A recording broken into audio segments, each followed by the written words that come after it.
Good afternoon, everyone. Thanks for joining us. We're just about ready to start. We still see some people jumping on, and we want to give them a moment to get settled in. If today, let's just do questions at the end if we can, team. But I need you guys, while you're watching, go ahead and use the question box, and then at the end of the chat, we will start answering them. So, like I said, we'll start here in just a second.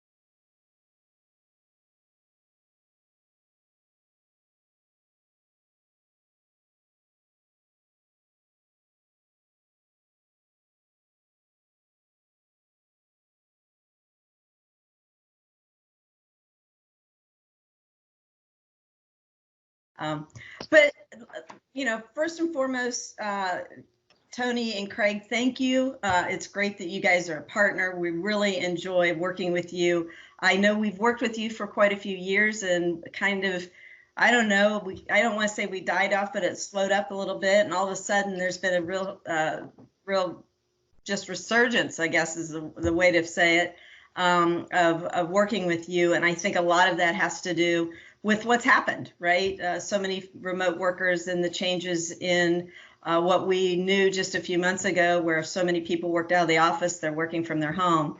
And so there's a lot of things you do that really will help with that. But as always, Phil, Dan, and I are here. As you heard, Tony and Craig are here from Forescout. We always like to hear a funny story, and I know you guys both have one. So if you won't take too much time, but just share a little bit of a funny story recently. And ladies first, Tony, you're up. Oh, thanks. My funny story, I'm actually living right this moment. So, Murphy's Law, when you have to do a recording or an interview, right? Everything starts going and falling apart. And that's what happened this morning. We had an incident in the house where we had to have people come in and do maintenance. So I'm actually sitting outside. I have my dogs with me, the parrots with me, the hedgehogs with me, and we're just kind of hanging out remote working outdoors while everything is going on inside. And it used to be when we had meetings before this whole COVID situation, everybody had to be super quiet. And, we didn't want any interruptions. I would tell the kids, hey, stay out and don't interrupt mom. And now it's like the dogs are barking, the kids are coming in, and everybody's so used to it. And I really love that it's a lot more relaxed. Yeah, it's different, but in some ways it kind of brings everybody together because we all have the issue. Exactly. We all have the issue. But I do like your background. It's very nice. Oh, thank you. Yeah, a wonderful day there, no doubt about it. Craig, what do you have for us? Well, so far, I've been lucky to only have one flub, if you will, and that was actually with Champion Solutions Group. So when we were talking about doing this, we had already talked about it. I understood the format, so I introduced. We had a call with our marketing person, Vicky is her name. Yeah. And anyway, when Tammy started going through and describing what this was all about, I just started picking up guitar. And so I was strumming in the background, and Tammy said, is somebody playing guitar? I'm like, uh-oh, I've been busted. I wasn't really listening. So anyway. I love it. I didn't even know I caught you. It was you. Oh, that's funny. Well, so as we started, you're not a new partner to us, but you're very, very important to our customers and to Champion Solutions Group. And I think what we really want to do today is, first and foremost, tell us a little bit about Forescout. There's plenty of people that are attending this that maybe have never heard of you. Shame that they haven't, but they might not have. And so I don't know if this is you, Tony, if you want to start, or Craig, but just tell us a little bit about what Forescout does if a company would be using your solutions. So our products, we have an entire product family that offers complete visibility and control, compliance checking, segmentation, and integration to your current network infrastructure. And what this really gives customers is a complete view of everything that's connected to their network, whether they're coming in through campus or cloud, or even now with COVID through VPN. And that's really critical now because, we have to know what's connecting, and we have to know what is it doing on the network and what is it accessing and is it compliant. And our product really gives you insight into all of that information and then the ability to control based upon what you find. Exactly what we needed to hear, right? Yeah. It's that group that we're trying to help right now, and it's not. I always say you do more when you give more, and it comes back. And so it's nice to hear that what you have fits what folks are doing to now. I'm going to hand it over to Phil. If Phil wants to start giving you the questions, I'll take a break and let him go. Yeah, I know that we've got a number of mutual clients that started out with one specific use case. And one of the things that I really love about your entire product family is it's so easy to start with one use case, maybe network accessibility, right? And then move into some of the other use cases. Can you guys maybe talk about, why we believe that that's so easy and why that's a big benefit to customers that initially select you guys for one particular use case, and then you've been so wonderful of being able to get other particular capabilities in your product family. Sure thing. Yeah, I mean, being an engineer, one of the things that I find is that situations change. I mean, look at COVID right now, right? Everyone's coming in through VPN, and a few months ago, that wasn't always the case. It was usually us engineers or a lot of the remote workers that would just kind of dial in or connect in through VPN, right? So now the majority of employees are doing that, and that really offers a challenge to network security people. And the way we have our product designed is that people have different use cases at different times. So we start with visibility, right? Knowing what's on your network. Who is it? How are they connecting? Are they coming in through VPN? Are they a virtual device? Are they an IoT device? And really digesting that information. And sometimes that takes customers a while to look at all that information and assess it and go, is that endpoint acting the way it should on the network?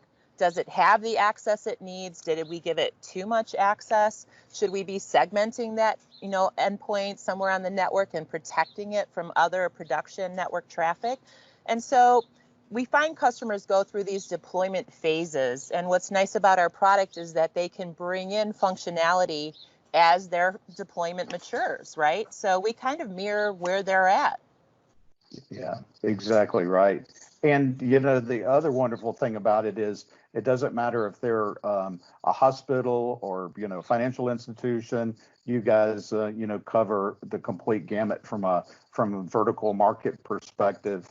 I do particularly like the industrial side that really has a lot of IoT devices and particular devices that are out on the shop floor.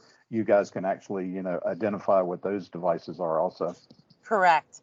And that's been a real challenge for some of our customers. I mean, I remember going in and doing an audit at a hospital, and I had this one device that I couldn't quite fingerprint. And I went into this room, and it was this big MRI machine, and it had a PLC sitting next to it with a Post-it note, "Do not patch." And I asked the guys, I'm like, what is this? And they're like, well, this thing can't go down, so we kind of protect it, and we don't really have it connected to anything. And I'm like, is that really what you want to do? And they're like, no, but we don't know how to handle it. So I thought it was a funny story in the fact that, yes, those devices are on the network, and a lot of times people don't know what to do with them. And we help them kind of mitigate that risk by allowing them to segment it, to have visibility, to fingerprint it. And for healthcare specifically, we integrate with products like Medigate, for example. So not only can we have visibility, but now we can look for threats in the medical industry. We can even do enforcement on those devices and still let the device run. And especially if there's a patient on the other end, right? That's really important. Yeah, I thought that partnership that you guys announced not too long ago was very, very strong, and very, would help a number of our customers, since we have so many healthcare customers ourselves. No Definitely. doubt about that. Yeah. Yeah. So can you talk about some of the remediation aspects that maybe your product family actually has, so that we can, because in our customer base, we've got a lot of customers that are in the small and medium sized category that really don't have, that really can't afford to have full-time administrators, particularly with a solution like Forescout. So I know that that's very well suited for our SMB customer base, because you guys really do handle a lot of the automation for the customer. That's true. And automation really is key. When you mention SMB, think about all the different types of products they're installed, from encryption and DLP and antivirus, and all of these applications need agents in some cases, and those agents have to be deployed and they have to be updated in order to work efficiently, right? And then there's also people, and I hate to say I'm guilty of it, that aren't really patching a lot. Like I always get those notifications, right? And they're always, and then when I'm in the middle of something, like, do you want to update, your system, and it requires a reboot, and I'm like, no, let's do it later. And so remediation is not something that users think about when we think about security, right? The IT people are focused on it, but to the users, it can be kind of like something that kind of bothers them, or maybe is something they don't want to focus on. So what we do is we automate that. So as the endpoints come on the network, we can scan the endpoints with a vulnerability assessment scanner. We can ask the endpoint the scanner application to give us feedback on the report, and then quarantine the endpoint, remediate it through whatever remediation systems the SMB has. We can also do some actions locally, like if their antivirus is out of date, we can actually kick off a remediation locally on the endpoint without the user even having to be bothered at all. So it really depends on the situation and what the IT department wants us to handle natively through our product, or through an integration with another third-party solution, which we have many of, or what they want us to pass over to their own remediation system. Yeah, wonderful. The flexibility is wonderful. Great. Yes. Okay, Dan? So going back to the visibility side, one of the things that I always liked, whether a CMDB, a source of truth type thing, and I know you guys have integrations into that. Of course, the one that I like the most, ServiceNow, but of course, folks may have other ones. Do you see your customers leveraging that as they gain that visibility? Yes, CMDB is really important, but the challenge with CMDB is, how do you keep it up to date? I went into a customer that didn't have ServiceNow. They were doing everything manually in a spreadsheet, right? And they showed me this massive, massive document. And I said, well, how do you keep it up to date? And they're like, well, once a year, we go through and do an audit. So you can imagine how challenging it is for these asset inventory people to keep track. We all know networks change day by day, hour by hour. So the beauty of having a CMDB is really having a repository that you can update on a regular basis, and that's really what we offer. As an endpoint comes on the network, we can fingerprint it, we know exactly what it is, we feed that information to the CMDB. They also have information that we may not have, like an asset tag or something that we might want to add into our database. So we can actually take information from the CMDB and add it into the Forescout product. So when you go into our dashboards, we have the flexibility of viewing specific assets and the asset attributes that come from the CMDB directly. And there's a reciprocal integration there. So we're feeding data to them, they're feeding data to us, and everything's done in real time. So everything's up to date and ready to go for those asset inventory folks. And you hit it right on the head with folks that have struggled with the CMDB style. In theory, it would be great. To me, that should be your source of truth. But in most organizations, even if they've done it for years, it is the struggle of keeping it updated and accurate. And also, as you said, fingerprinting, which to me is classifying the device, right? Hey, what is this device for? Is it a medical device? Is it a home user? Is it a laptop? And pulling some of that data out of the CMDB. If you do have an incident, you may not know, well, who owns this device? Who's the person's manager? That tying correlation of data is incredibly important when you're going to do automated workflows. So I think that's a huge plus in that sense. Very true, very true. And to take it one step further, when they register an asset, they're maybe looking at the physical attributes, right? We look at some of the behavioral attributes, like what ports are open and what operating system is it. And so together, the physical information and the other behavioral or traffic-based information really gives people a 360-degree view of their asset. Absolutely. Now, is that something that's out of the box? And again, I'm going to ask this question flat out because I don't know it. Is that a scoped application like in the ServiceNow store from you guys, or is it an integration or a scoped app? It's an integration actually with ServiceNow. So we put it together. It's bi-directional, as I mentioned, and you basically add it into your Forescout-based product. And if you have ServiceNow, they start working, the two products start working together the minute you configure that integration so they can start talking to each other through the APIs. Excellent. And you to the customers that do have that CMDB taking advantage of that? Yeah, we have a lot of customers that leverage their CMDBs, and they love the integration because, you know, they can go into the Forescout solution and get a single pane of glass. I mean, when you mention SMB, think about how they manage assets. Now they go into one product, they go into a SIM, they go into a CMDB, and that's a lot. When you have a small team, that's a lot of running around. And for us, having those integrations is key because not only does it automate, but it gives you that one view. So we pull the data in from the CMDB, we can pull information in from a SIM and put it all in one GUI so that they can see the information in one spot and then make changes directly from there. Understood. So another question I'll have as well, right? Obviously, we're living, to me, in this new norm. Regardless of what happens, you know, I don't think things will go 100% back to the way they were. You know, folks being able to work at home. I think that'll continue in a sense. What are some of the things you guys have seen? Again, we know we can do VPN and all that, but the more workforce, to me, it's a bigger surface attack area that you have with the more workforces working remotely. And let's face it, some of them have BYOD, and I lost my, and boom, now I'm back in, and I know I lost video there for a minute. So let me see if I can rephrase that and stick it together. So again, a bigger attack surface. We have BYOD and networks at home that were probably exposing more vulnerabilities inside the corporate network. Have you guys seen that recently? Oh, yeah. I mean, I know Craig mentioned too that we have a lot of customers that are seeing a big influx of remote users that are using their own devices. And the challenge there is we don't know what the cyber hygiene of that device is when it connects to the corporate network, right?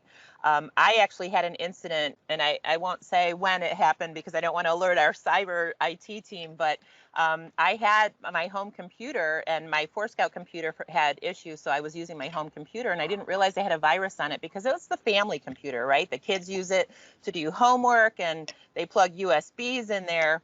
And luckily, I had Forescout running on my home network, and I found that I had malware running on it, right? And that's the challenge that we have, is that you have a remote user. Are they using a corporate issued laptop, or are they using their own BYOD device? And if it is a BYOD device, how are we going to check it? We can't really manage that as an IT organization.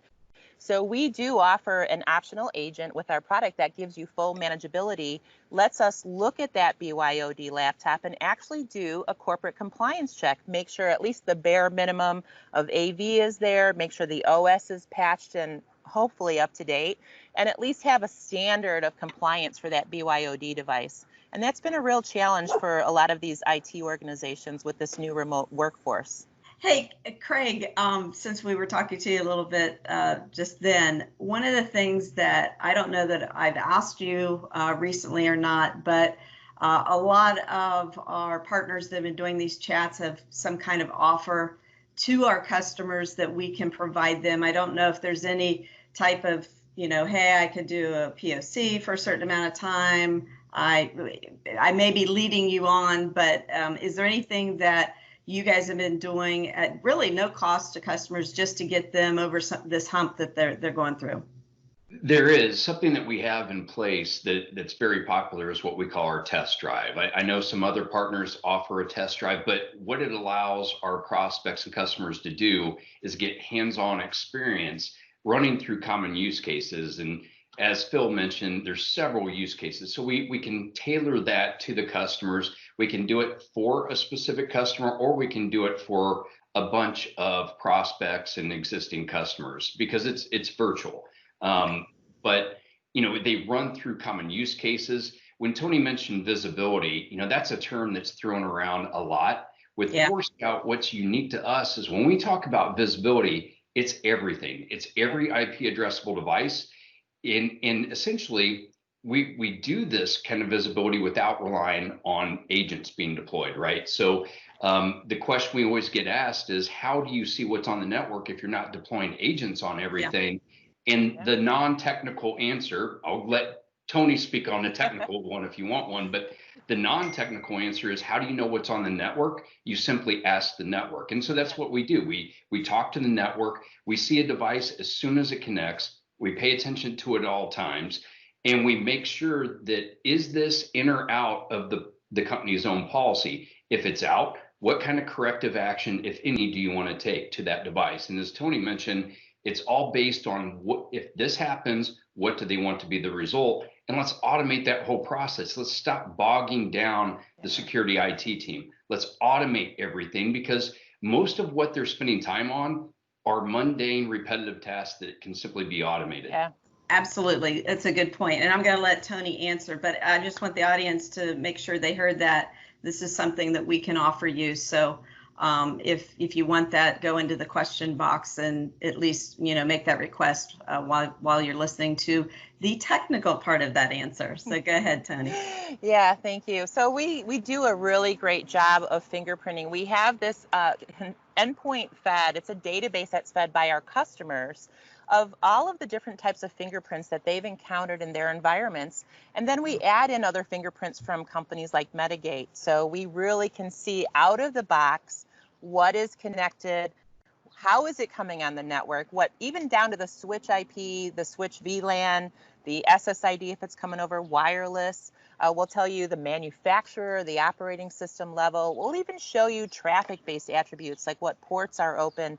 And that's really critical, because when you're talking about visibility, you can have two devices that look exactly the same physically, but maybe they're behaving differently on the network. And it could be because one is compromised, right?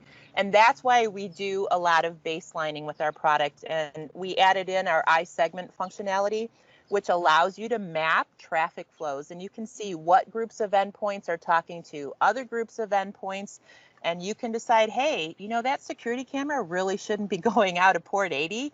What's going on with that? And it allows you to put segmentation into place.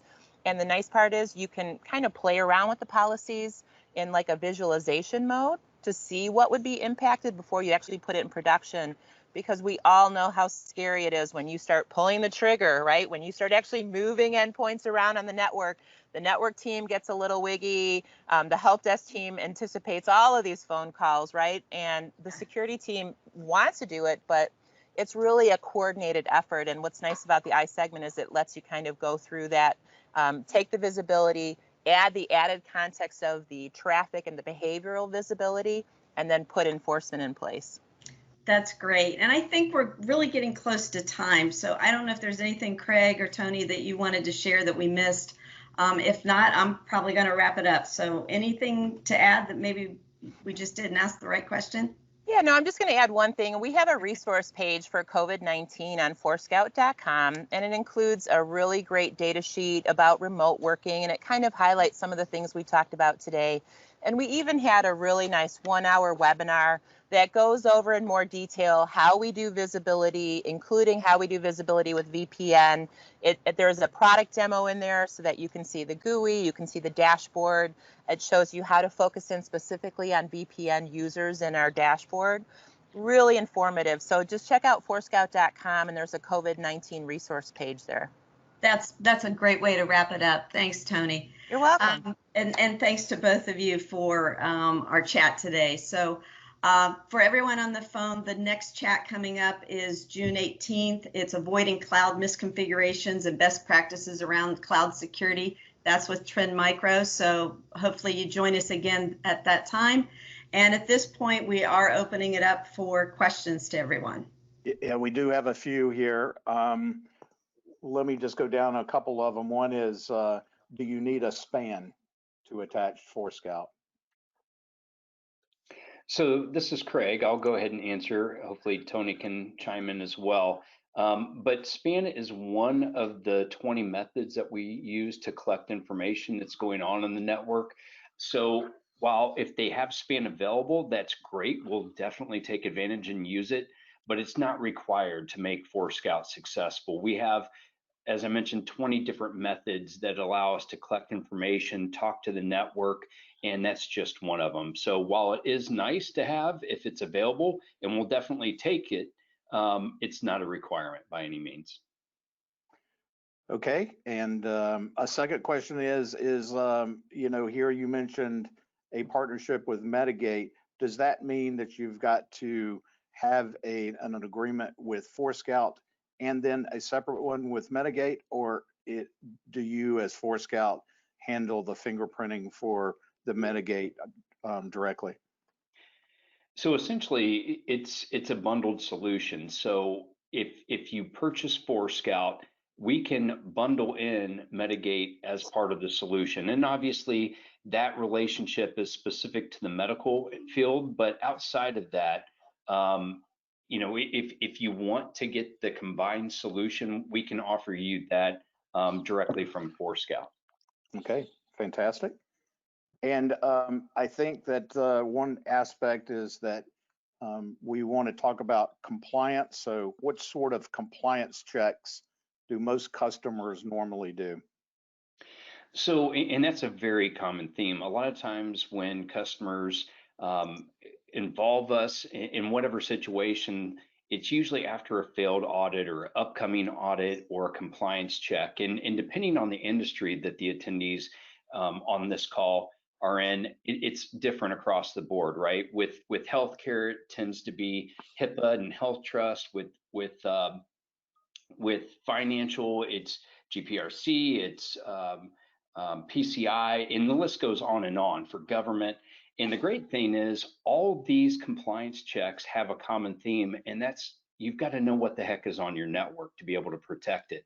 And with Forescout, that's the great thing. From a single pane of glass, you can see any IP connected device. We're paying attention to it at all times. We'll show you in real time how many devices are on your network across the extended enterprise, wired and wireless, campus, cloud, data center, operational technology, non-traditional devices like Internet of Things, and even, well, I guess I already mentioned operational technology, but regardless, it's across the board. It's 100%. If it's on your network, we see it and we pay attention to it at all times. And that's really, again, the foundation of every compliance initiative.